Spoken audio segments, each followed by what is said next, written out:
समान चुंबकीय क्षेत्र में आवेशित कण की गति, यानी कि एक समान चुंबकीय क्षेत्र में जब कोई कण गति करेगा या गति कर रहा होगा तो उस पर एक बल कार्य करता है या उसकी गति कैसी होती है।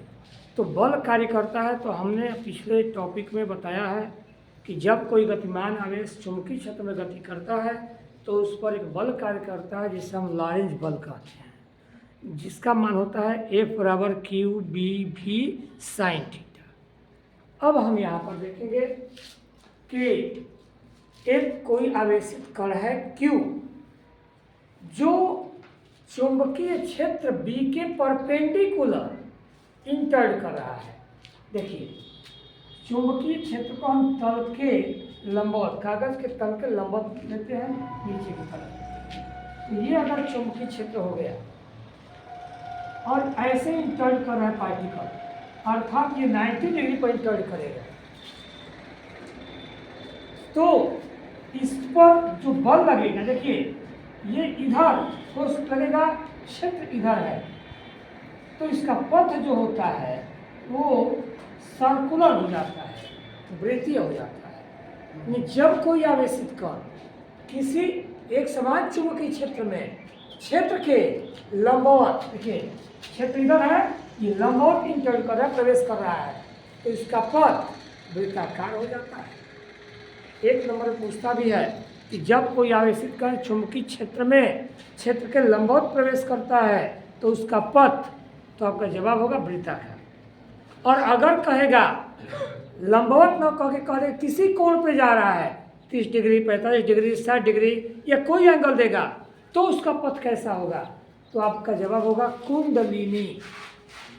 कुंडली मतलब कि ना गोल होगा ना लाइनिंग होगा, एक कुंडली के पथ की तरह होगा, ऐसे इस टाइप का,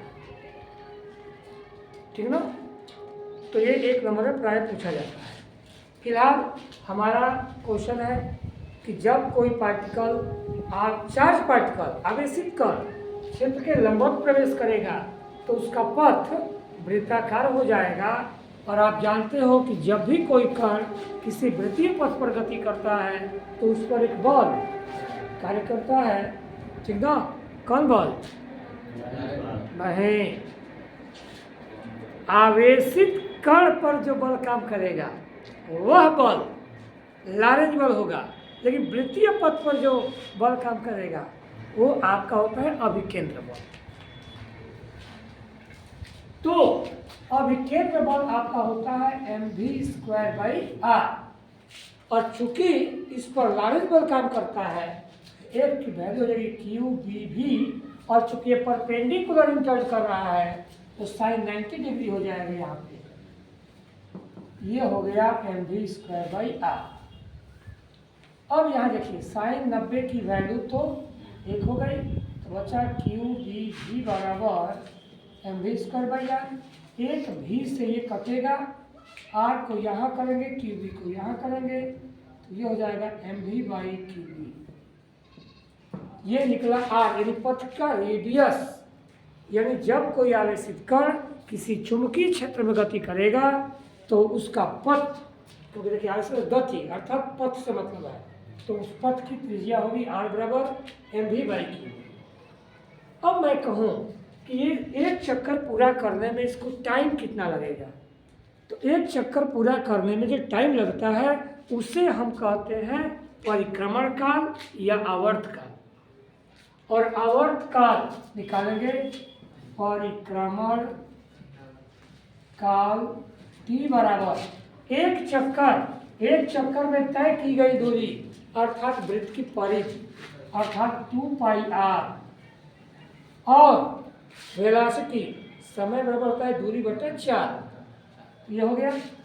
यहाँ से r की वैल्यू ये उठा के रख देंगे, 2π/v इधर mv/qb, भी से भी कट गया, 2πm/qb।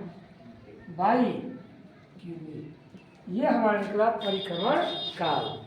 अब फ्रीक्वेंसी फाइंड करना हो, आवृत्ति,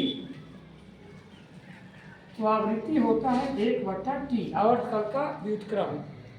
तो ये क्यूबी हो जाएगा ऊपर और 2πm हो जाएगा नीचे।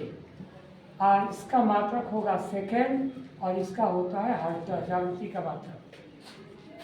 यहाँ से एक नंबर में पिच पूछता है, पिच क्या है। एक चीज और, अगर आपसे यहाँ पे पूछेगा गतिज ऊर्जा, तो गतिज ऊर्जा कैसे निकालेंगे? आप जानते हैं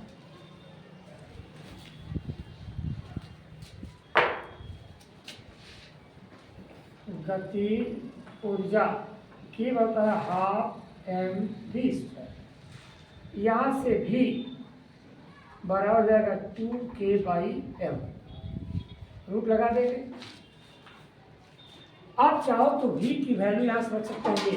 अब यहाँ आप ऐसे भी लिख सकते हो, छोड़ो ये k के रूप में ले लो हाफ mv²। यहाँ v की वैल्यू हो जाएगी क्या, r, यहाँ पे हो जाएगा r³v/m, और ये लग जाएगा, ऐसे बात समझिए, क्योंकि v बराबर r³v/m होगा, स्क्वायर है तो पूरा स्क्वायर हो जाएगा। तो यहाँ से आप मान निकाल सकते हो।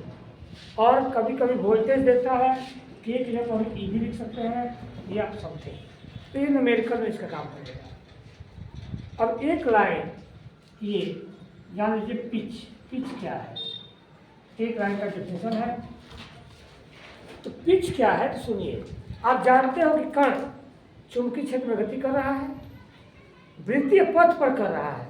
तो वृत्तीय पथ पर गति करता हुआ कण 1 सेकेंड में क्षेत्र की दिशा में, क्षेत्र की जितनी दूरी तय करता है,